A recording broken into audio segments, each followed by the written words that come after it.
നമസ്കാരം, പ്രവാസി മലയാളിയിലേക്ക് ഏവർക്കും സ്വാഗതം. പ്രവാസികളുടെ പ്രതിസന്ധികളിലെ പ്രതീക്ഷയാണ് പ്രവാസ ലോകം. എന്നാൽ കൊറോണ എന്ന മഹാമാരി ലോകത്തെ തന്നെ പിടിച്ചുലയ്ക്കുന്നതിനാൽ ഉരുവായിരിക്കുന്ന പ്രതിസന്ധിയിൽ നട്ടം തിരിയുകയാണ് പ്രവാസ ലോകം. നിരവധി മലയാളികളുടെ ജീവനാണ് ഇതിനോടകം തന്നെ പൊലിഞ്ഞത്.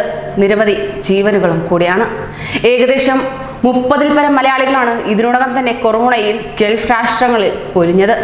കണക്കുകൾ മാത്രമാണ് നാം അറിയുന്നത്. എന്നാൽ ഇതൊന്നും താങ്ങാനാകാതെയുള്ള അവരുടെ കുടുംബത്തിന്റെ മാനസികാവസ്ഥ വളരെ പരിതാപകരമാണ്.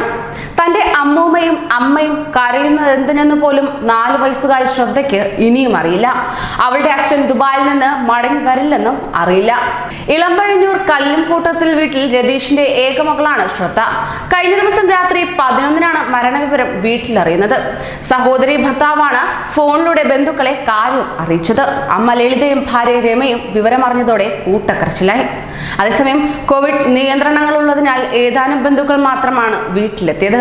എന്നാൽ വന്നവർക്ക് ഇവരെ ആശ്വസിപ്പിക്കാനും വാക്കുകളില്ല.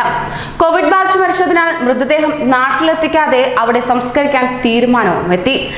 ഭാര്യയ്ക്കും മകൾക്കും അമ്മയ്ക്കും അവസാനമായി കാണുവാനോ അന്തിമോപചാരം അർപ്പിക്കുവാനും കഴിയാതെ ദുബായിൽ രതീഷിന് അന്ത്യവിശ്രമം. ടാക്സി ഡ്രൈവറായിരുന്നു രതീഷ്. അച്ഛൻ സോമരാജൻ നേരത്തെ മരിച്ചു. കഴിഞ്ഞ ഒക്ടോബറിലാണ് രതീഷ് അവധിക്കെത്തി മടങ്ങിയത്.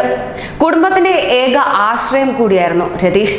15 ദിവസം മുൻപ് ഫോണിൽ ബന്ധുക്കളുമായി സംസാരിച്ചിരുന്നു. കടുത്ത പനിയാണെന്നും അറിയിച്ചു.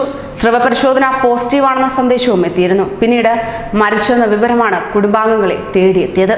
കൂടുതൽ പ്രവാസി വാർത്തകൾക്കായി ഈ ചാനൽ സബ്സ്ക്രൈബ് ചെയ്യൂ.